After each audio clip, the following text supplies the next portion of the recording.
Bonjour mes amis! Welcome to my Frenchate, where we're talking about immigration, working and studying abroad, and of course, cross-cultural communication.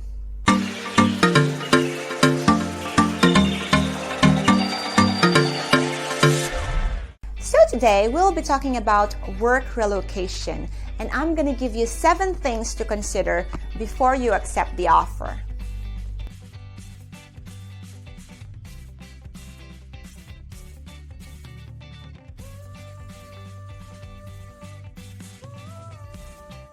So work relocation is one of the most common ways of moving abroad. So this is when your manager or your director will send you to a different office or a different branch.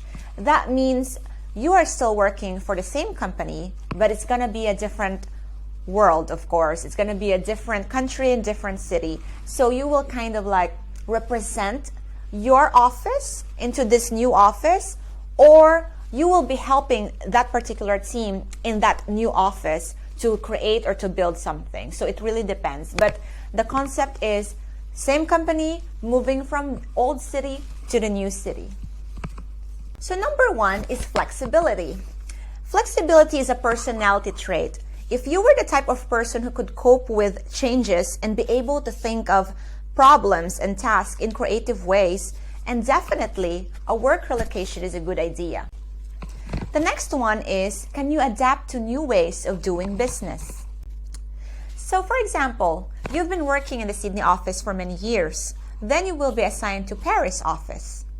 So of course, there's a huge difference.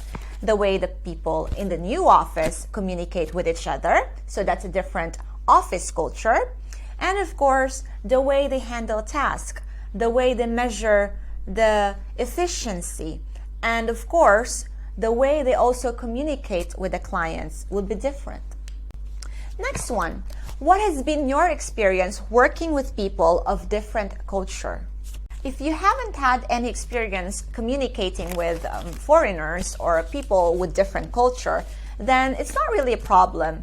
Definitely you can read about it, you can research about it, and practice your communication skills. Speaking of communication skills, what are your language skills at the present, and are you willing to learn a new one? If you speak good English, then definitely it's a lot easier for you to adjust in a country where English is the main language.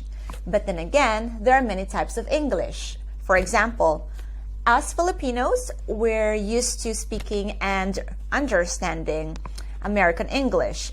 We're used to their ways, their expressions, and even the jokes. We could really understand them. However, if you're Filipino and you will be moved to London office, for example, then there's kind of like a huge difference. So sometimes the pronunciation has no R, or like different, like for example, vase is American English, but in British English, it's vase. So that's something new to others, I guess. So things like that. Then you better be prepared and you'll be ready. Another example is if it's totally a new language. So for example, French. You've never spoken French your whole life, but you will be assigned to the Paris office. So you really have to be prepared. Would you be willing to dedicate time and effort to learn this new language in order for you to integrate in this new country and to mingle well with your new colleagues? So that's the question. The next one is kind of personal, and that is your family being supportive to your work relocation? Of course, you don't need a family problem as your extra luggage when you move abroad. So you have to settle the problems with your family members. You have to know whether they are really supportive or not. Then if not, then maybe ask them why. And if the reason is valid, then of course you should consider it. But if you are really willing to move abroad, even though your family is not supportive, then as long as you're ready and you're really prepared to do this on your own, then sure, why not? So if you're married with kids, then definitely they will join you into your work relocation. So now you have to consider your spouse's career. would he or she be willing to leave the job in the current city and move with you into the new city and start fresh or not? So things like that. And with the kids, of course, you have to look for schools, whether it's public school or private school, or if it's really a different world for them and you don't feel safe, then how about homeschooled? So things like this.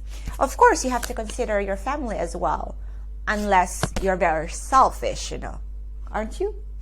So once you sign the work contract, there is no turning back. So you have to be sure of the length of the contract. So you have to ask yourself, how long will you be willing to work abroad in this project, with these people, with this office, in this city, things like that. Then if it's a bit too long, then of course you could discuss with the human resources and negotiate.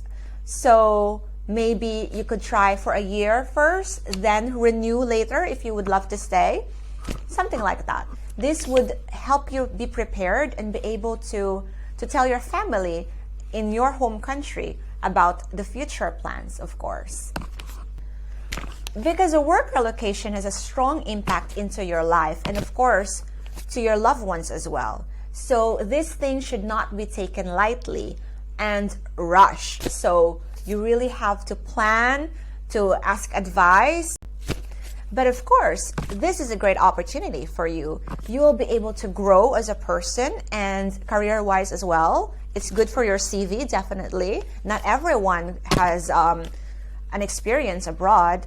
And of course, you will be able to become a lot more matured in terms of the way you take care of yourself, being alone in the city, and be able to survive and even thrive into this new culture. So that's quite challenging, but you could tell yourself after this contract that you are victorious.